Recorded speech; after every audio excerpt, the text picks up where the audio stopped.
cultural exchange program brings me to a university in a small village in Bulgaria in 1979. A few weeks after arriving, I overhear some students gossiping about another student named Miriam. She had recently dropped out. Apparently, she was disliked by all, students and teachers alike.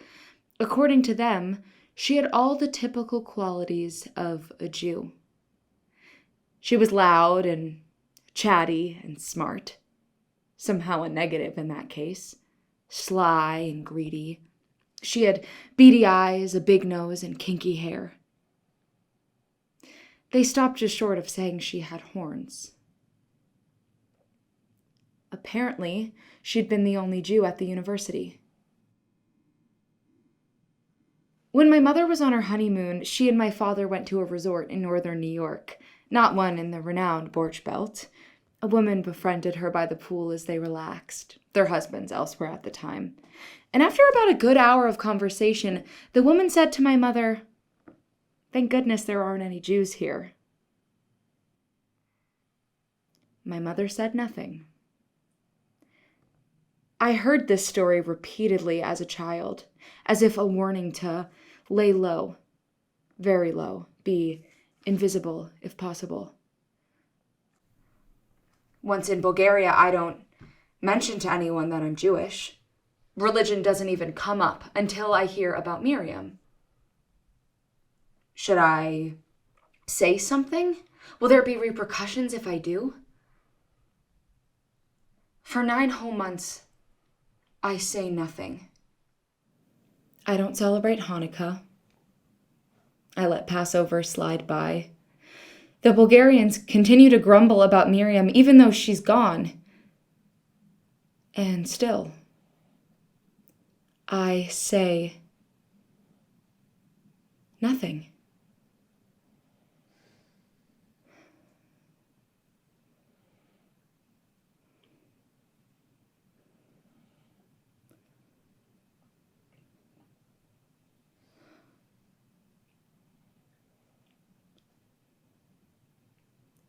Spring comes, and it's time to say goodbye to my fellow students.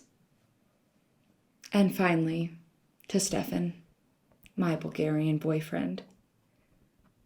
We sit at Stefan's kitchen table in the stiffest of wooden chairs. We talk about his studies for the next year, and I say I'm looking forward to seeing my new nephew and my dog back home.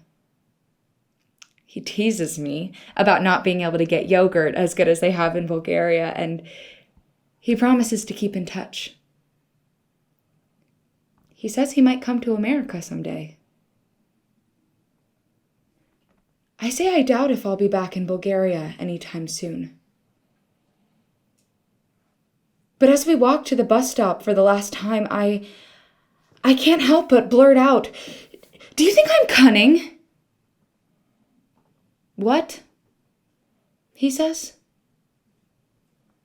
"Do you think I talk too much? Am I cheap?" "No." "Why are you asking me this?"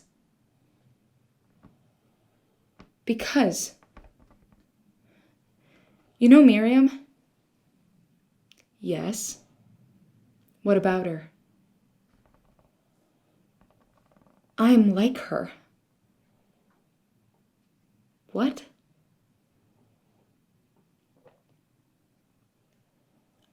"I'm Jewish." Stefan stops. He stares at me. His face squishes in all directions like a dog that can't comprehend human words. Wait. He'd kissed a Jew. He'd been intimate with a Jew. Even worse, did he actually like a Jew? At the bus stop, we sit on a bench next to each other. Not touching, just waiting for the bus to arrive.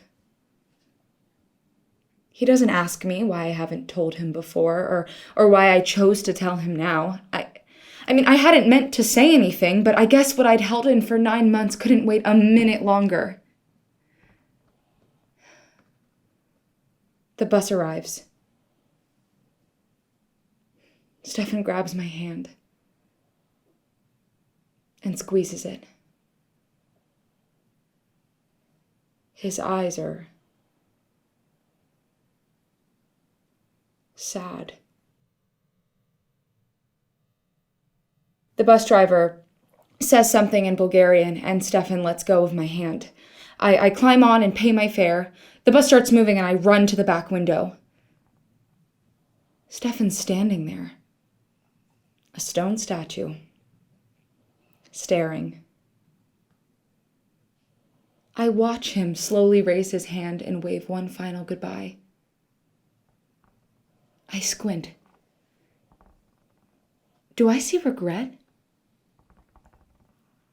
Before I can know for sure, he melts into the distance. This time, instead of my mother's story, Miriam's creeps into my mind.